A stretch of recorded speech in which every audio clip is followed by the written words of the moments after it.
नामा के गांव में ज्योति नाम की एक लड़की रहती है। उसका इस दुनिया में उसकी इकलौती दादी के अलावा और कोई नहीं होता।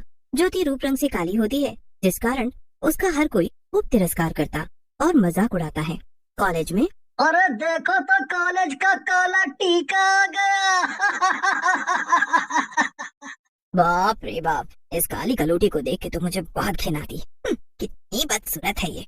हाँ यार, इसकी शक्ल ही पनौती सी है। दिन ही बुरा जाता है इसकी शक्ल देखने पर। अरे ओए कल्लो, देख क्या रही है, जा अपना काम कर और अपनी ये ब्लैक टी जैसी शक्ल लेकर चली जा यहाँ से।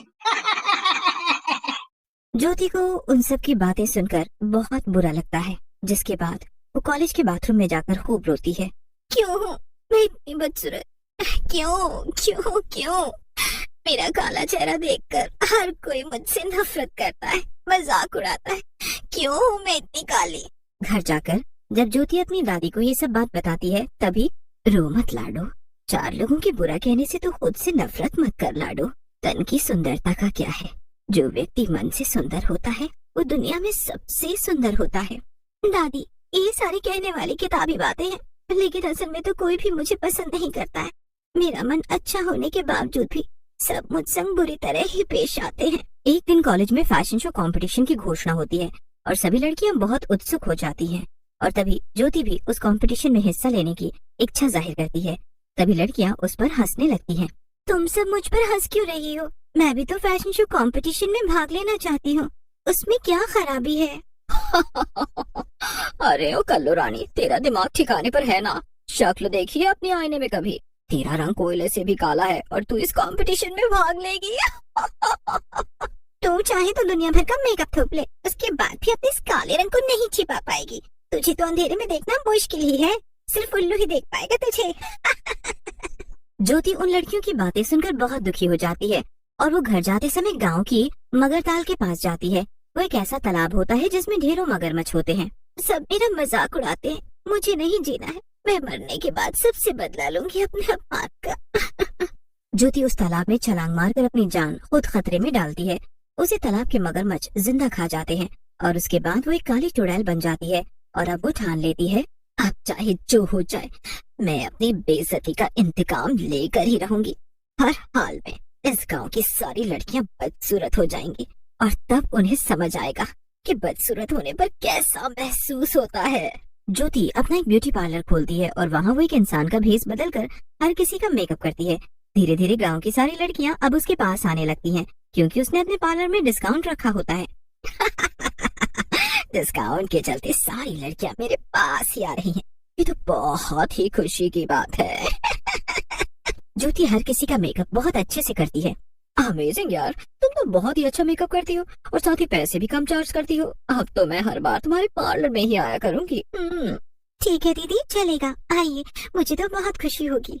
नालायक कहीं की, तुझे ये नहीं पता कि तेरे इस गोरे गोरे मुखड़े का क्या हाल होने वाला है घर जाने के बाद। बहुत मजाक उड़ाती थी ना मेरा कॉलेज में। जब रजनी घर जाती है तभी थोड़ी देर बाद वो अपनी शक्ल को आईने में देखकर हैरान रह जाती है और चीख पड़ती है। ये क्या हो गया मेरी शक्ल को? आज ही तो मैं मेकअप करा कर आई हूँ, मेरी शक्ल काली हो गई है। देखो ना माँ, मेरी शक्ल काली हो गई। हे भगवान, तुम्हारी शक्ल काली हो गई बिटिया। हाय रे, मेरी बेटी कितनी बदसूरत दिख रही है, ये क्या हो गया इसके साथ? माँ, मैंने आज ही पार्लर जाकर मेकअप करवाया था रजनी की पार्टी में जाने के लिए, और देखो ना क्या हो गया। अब मैं क्या करूँगी? लेकिन तू हर बार जानवी ब्यूटी पार्लर में जाती है, इस बार कहाँ चली गई थी? किसी नए ब्यूटी पार्लर में गई थी क्या? हाँ माँ, वो जंगल के पास एक नया ब्यूटी पार्लर खुला है, चल तो मैं भी देखूं जरा कौन है वो कलमुही जिसने मेरी बेटी का ये। जब रजनी अपनी माँ के साथ जंगल में पहुँचती है तभी वहाँ पर वो दोनों ज्योति चुड़ैल को देखकर बहुत चक्का रह जाते हैं। तुम, इसका मतलब इस पार्लर में तुम थी और तुमने बदला लेने के लिए मेरी शक्ल भी काली कर दी अपने मेकअप से? हाँ, और तुम्हें इस काले रंग में देखकर मुझे बहुत खुशी हो रही है। तुमने जीते जी मुझे बुरा भला बोलकर बहुत परेशान किया है, इसीलिए अब मरने के बाद मैं सबका जीना दुश्वार कर दूंगी। ज्योति उस लड़की और उसकी माँ पर अपनी काली शक्तियों का इस्तेमाल करती है और उन्हें सम्मोहित करती है। इसके बाद वो दोनों बिना कुछ बोले वहाँ से लौट जाते हैं। ज्योति के ब्यूटी पार्लर में अब जो भी लड़की आती वो उसका मेकअप करके उसे सम्मोहित कर देती और उस लड़की को घर जाने के बाद कुछ याद नहीं रहता और वो अपनी काली शक्ल देखकर हैरान रह जाती है। तू भी ये सब क्या हो रहा है यार? गांव की आधी लड़कियां काली हो चुकी हैं और वो भी रातों रात। मुझे तो कुछ समझ नहीं आ रहा कि ये सब कैसे और क्यों हो रहा है। लेकिन गांव की कोई भी लड़की इस पहेली को नहीं सुलझा पाती कि आखिर उनके चेहरे काले कैसे हो रहे हैं। लड़कियां फैशन शो कंपटीशन में भी हिस्सा नहीं ले पाती और उन्हें वैसा ही दुख महसूस होता है जैसे जीते जी ज्योति को महसूस होता था। ये सब देखकर ज्योति के कलेजे को काफी ठंडक पड़ती है। तुम सबके साथ तो ऐसा ही होना चाहिए। तुम सबने मुझे चैन से जीने नहीं दिया, इसीलिए अब मैं तुम सबको चैन से नहीं जीने दूंगी।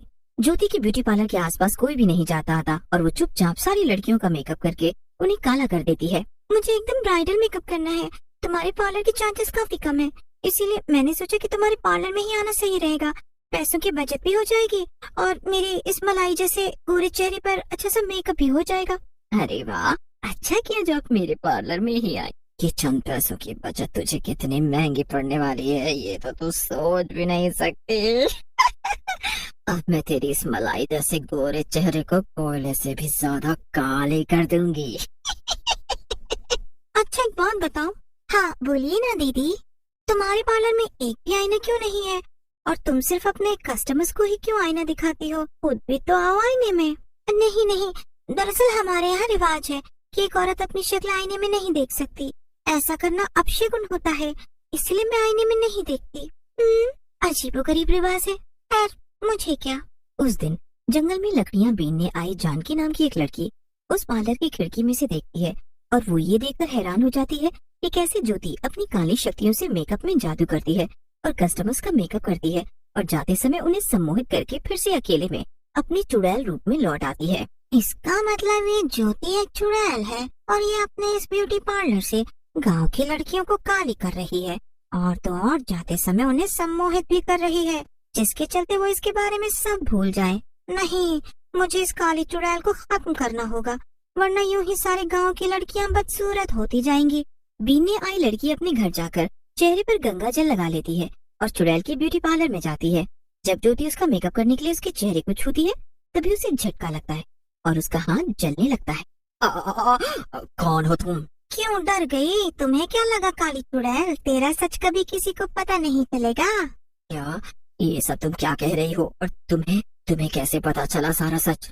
अरे तेरा बदला सिर्फ 3-4 लड़कियों से था, लेकिन तूने उसकी सजा पूरे गांव की लड़कियों को क्यों दी?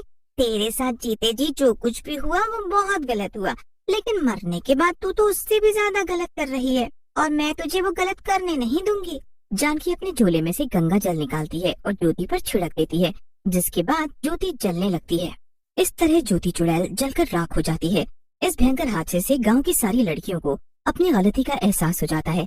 जानकी उन सभी से कहती है, ज्योति ने जीते जी कभी किसी का बुरा नहीं चाहा, लेकिन मरने के बाद उसने जो कुछ भी किया वो सरासर गलत था।